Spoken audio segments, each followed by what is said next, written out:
Well, we're in the viewing area here. You can see the vertical assembly building.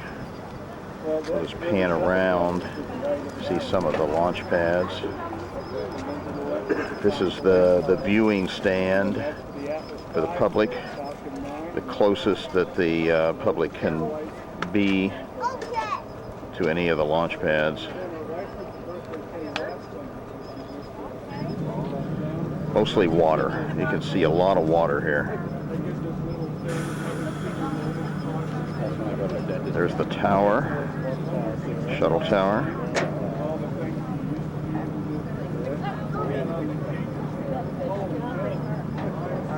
Some private launch pads and the buildings. The new SpaceX program. The one to the right. This is pad 39B. This is being transitioned for the new space system. Those blinking lights are lightning arresters.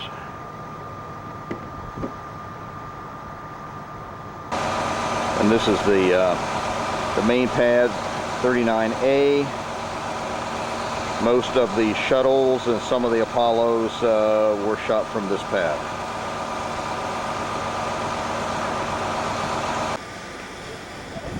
This is 39A. All the Apollo and many of the shuttles came from this pad.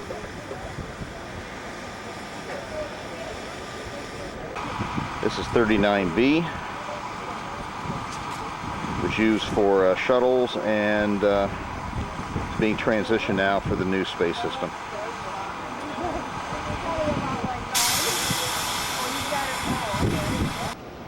This is the vertical assembly building. It was the largest building in the world. It's where the shuttle and the rockets are put together before they roll out to the pad.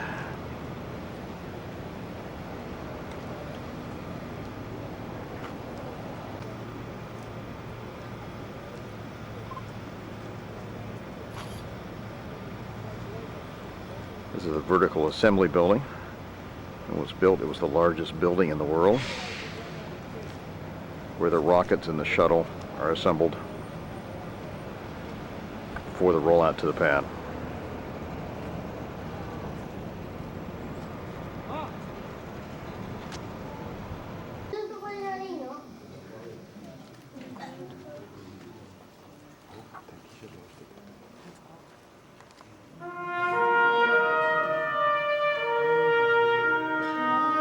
When I was a kid, I used to dream about flying through space.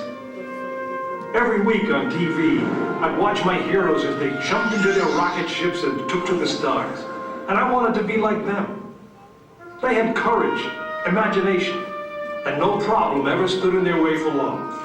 You know, in the end, when we actually did send men into space, it turned out that those were exactly the qualities it took. I'm John Hudson. This is Pad 39 of the Kennedy Space Center. I was a launch controller here when from this very spot, man took off to fly to the moon. It was a journey that began 12 years before that rocket ever left the ground. And it started on the other side of the world. Back then, we were one of two superpowers that always seemed to be on the edge of a terrible war.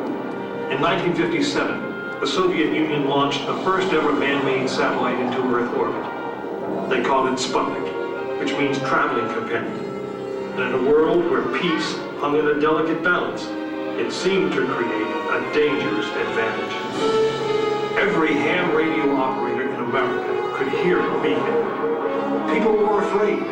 Were the Soviets looking down on us? Watching us? If they could make a satellite pass over our cities, could they do the same with a bomb? Our own space program kicked into high gear, and less than 2 months later, we were ready to launch our own satellite.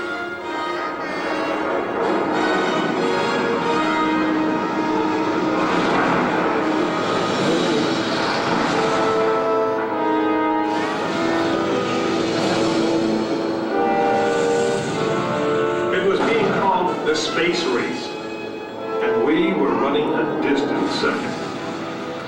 In 1961, we fell even further behind.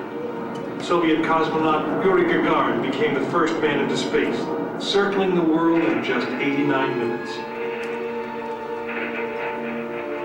We had our own astronauts, and they were eager and ready to take the big ride. But our manned space program couldn't seem to get off the ground. We stuck with it, and on May 5th, 1961, things finally started going right. Astronaut Alan Shepard took his ship Freedom 7 6.5 miles into space. America had its first space hero. Just a few days later, our space program received a new challenge. But this one did not come from the Soviet Union. It came from our young president. In one inspiring moment, he changed the mission from one based in fear of the present to one of hope for the future. But why, some say, the moon? Why choose this as our goal? And they may well ask, why climb the highest mountain? Why, 35 years ago, fly the Atlantic? Why does Rice play Texas? We choose to go to the moon. We choose to go to the moon.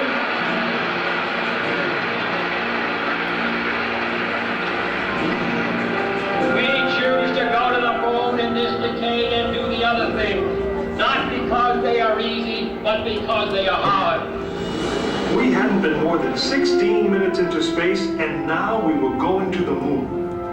We would have to design a rocket the size of a 36-story office building, put it together with the precision of a microscope, and accelerate it to the speed of a bullet. Then we would have to guide it to a moving target 250,000 miles away.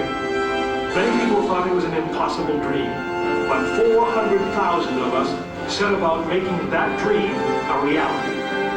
It would be the longest, most hazardous voyage that any man had dared to attempt. But step by step, mission by mission, we orbited the Earth, perfecting the skills and technologies we would need on this incredible journey. Our astronauts practiced maneuvering, docking, and the 1,000 other tasks that would comprise the moon mission. We created new alloys, lighter and stronger than anything seen before. We designed communication systems that would be reliable over the vast distances.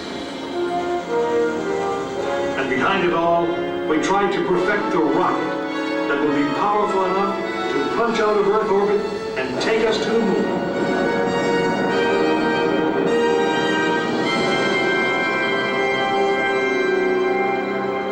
One day, however, the dream of flying to the moon almost slipped away. It was January 27th, 1967. Astronauts Virgil Gus Grissom, Edward White, and Roger Chaffee were on board Apollo 1 for a plugs-up test, a full-scale dress rehearsal for the actual launch. Suddenly it happened. There was a fire in the capsule. 3 men, whose lives had been in our hands, were lost. Surely the opening vistas of space promise high costs and hardships, as well as high reward. But this country of the United States was not built by those who waited and rested and wished to look behind them. After Apollo 1, some thought we'd failed, and that the moon was out of our reach. But we owed it to those men, to learn from their sacrifice and to carry on. We started taking the Apollo vehicle apart, piece by piece. Was the design flawed? Had safety been compromised? Tough questions. And we spent 1.5 years redesigning the spacecraft so that no astronaut's life would ever be at risk because we overlooked something, or because we could have done something better. A moon rocket is 91% high explosive, and it goes into the most unforgiving, hazardous environment there is. We could never make it risk-free, and the men who flew them knew that. We didn't send men into space again until Apollo 7 orbited the Earth testing some of the new designs. When everything worked perfectly, the decision was made. The next mission would travel to the moon. It was mankind's destiny to leave the shores of our planet behind and strike out across the vast ocean of space. In the great span of our history, now was the time that we could. Now was the time that we would. We stood on the eve of the longest, most dangerous journey that any man had ever undertaken. And it would be taken by Frank Borman, James Lovell, and William Anders, the crew of Apollo 8. Through those doors, you'll find the firing room, launch control, just as it was on December 21st, 1968. As you enter the firing room, please watch the staff use the... This is the firing room for Apollo Good flight. afternoon. Welcome to the firing room theater. If anyone needs to leave during this 10-minute presentation, please use the theater doors on your right. As a courtesy to others, we ask that there be no smoking in the building or flash photography during the show. Thank you. Control for the Apollo missions. This is not a mock-up. These are the very consoles we sat at when men first took off to fly to the moon. The tragedy of Apollo 1 had put us a year and a half behind. We were making up for it in one big leap, and we were doing it with a rocket that no man had ever flown before.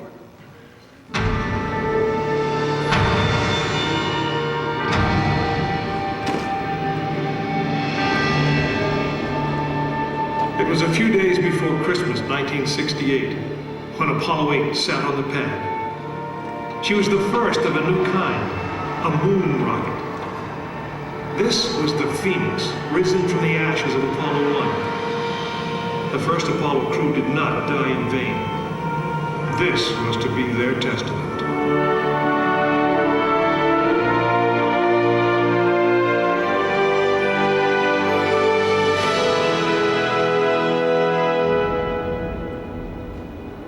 "36 stories high, she had been fully fueled throughout the night.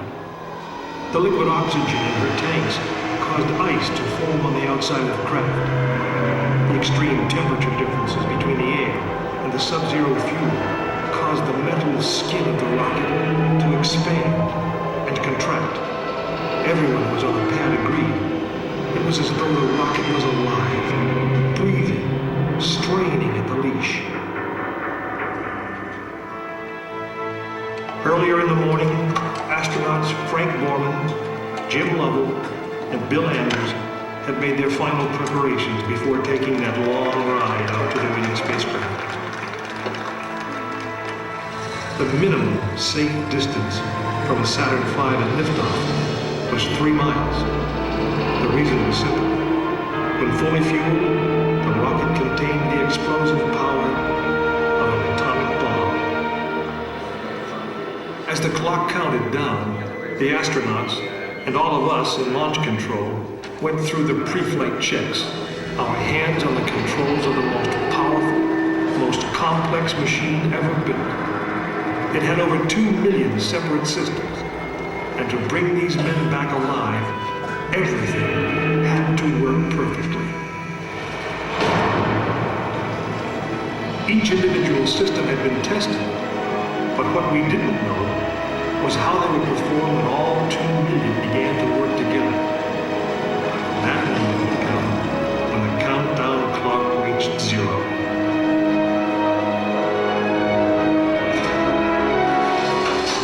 If a maneuvering thruster failed, if communications broke down, if navigation was off by 1 degree, if any piece of the miles of wiring, circuits, relays, or valves was defective, Frank Borman, Jim Lovell, and Bill Anders would pay with their lives. As they sat, waiting for launch on that chill December morning, these 3 astronauts were back to what they had always been, test pilots.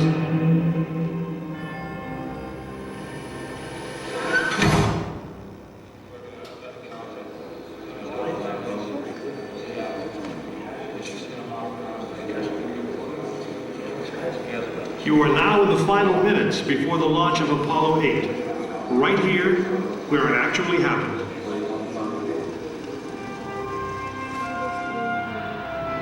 Mankind is about to leave his planet behind and journey to another. It is one of those rare moments when history is not being made, destiny is being embraced.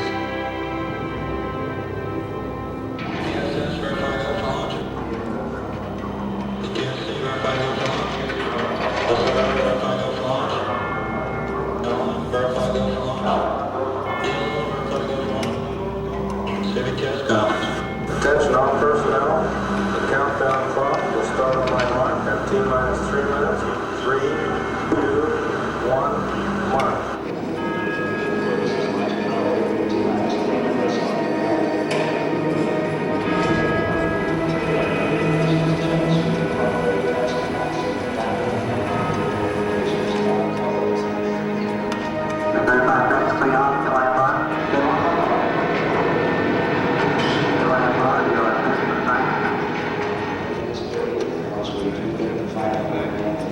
Various tanks within the 3 stories of the second.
successfully orbited the moon, and the astronauts returned safely to the Earth. I know. I'm Jim Lovell, and I was one of the crew of this spacecraft, Apollo 8. We were the first men to see the surface of the moon from just a few miles away. But it was the hundreds of thousands of men and women who worked in that team, and the millions of people who supported the mission that really made it possible. That way, I guess, we all went to the moon. Now, on the other side of those doors, you'll find an actual Saturn V moon rocket. It's still the most powerful, the most complex machine ever built. And I guess it's the only one that can take you to another planet. I actually got to fly one on a second flight to the moon called Apollo 13. But that's another story.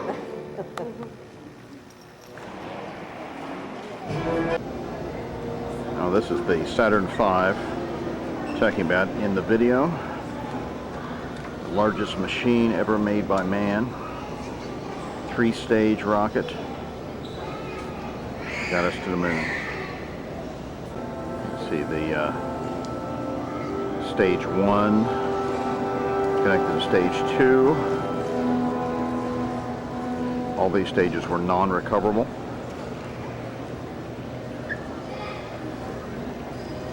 And on down is stage 3.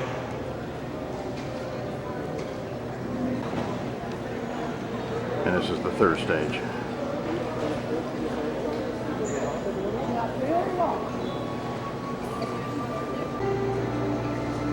So there it is, the Saturn V.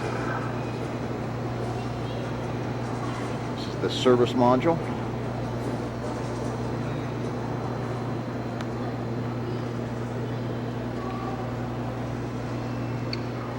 Nose cone. Than in the creation of the International Space Station, a worldwide collaborative effort that is turning our planet into a true global neighborhood. The International Space Station represents a future that lies before you, right here, right now.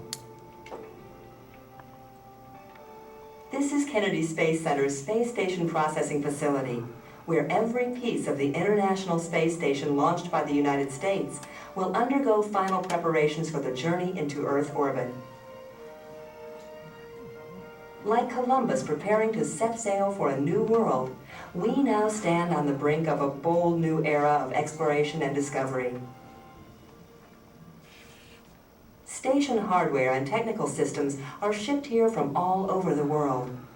It's our job to perform the detailed tests and inspections that verify each part will function properly in space, and that all pieces fit together correctly to assure a status of launch readiness. In order to ensure the safety of the crew and the success of future missions, each and every component and system must function perfectly on the processing floor before it is launched into space. The processing area before you is vital to the construction of the space station. This area serves as a clean room environment, which prevents contaminants from negatively affecting the sensitive experiments aboard the space station. That's why admittance to the floor is highly restricted. Only essential personnel are permitted on the processing floor. In addition, engineers, technicians, and scientists working within the roped areas or on the stands must wear what are affectionately referred to as bunny suits, the same sterilized garments worn in hospital operating rooms. The space station's major elements arrive via barge, air, and truck, and are stored in sterile containers to avoid bringing any contaminants into the processing area. Once inside the facility, each element is transported aboard an air-bearing pallet, a moving cushion of air that protects the delicate cargo. During and after the space station's actual construction phase, scientists will fine-tune their experiments and fit them into space station racks. The facility will also be used to ready supplies and equipment for shipment to the international crew of astronauts living aboard the station. The creation of the International Space Station is an unparalleled milestone in the histories of both the United States space program and the world. Nations are putting aside cultural and ideological differences to unite as one planet. And with efforts such as the International Space Station to fuel our dreams and ambitions, our universe is certain to grow smaller. The International Space Station will offer an unprecedented opportunity for researchers to gain new knowledge, which will benefit our lives here on Earth. The history of our planet is being made right before your eyes. The dream of one day living in space is coming alive, step by step, piece by piece, here at Kennedy Space Center. This assembled and packed up for shipping back to Italy where it was built. When they arrive in Turin, they will be reinforced. They'll become debris shields like those on Tranquility. Debris shields will be an article now, and they did become a part of our space station. So on this time, we won't come back like we did the first time. We'll become a permanent storage here on the space station. Tranquility node for the cupola, and you see the bar from the cupola is an observatory now, and this is a better way to see outside. Next year, for the first time, we're going to take something from Russia up on the shuttle. Russia this year, early Galactic Research Project, Arno and Raphael. They're multi-purpose logistics models. You might think of them as 10-ton suitcases.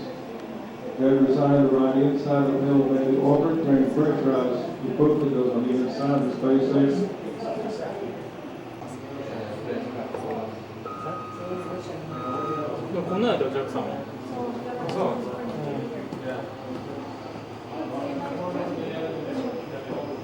Another day working on the space station.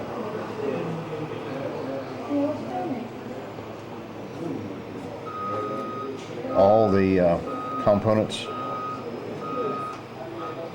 of the space station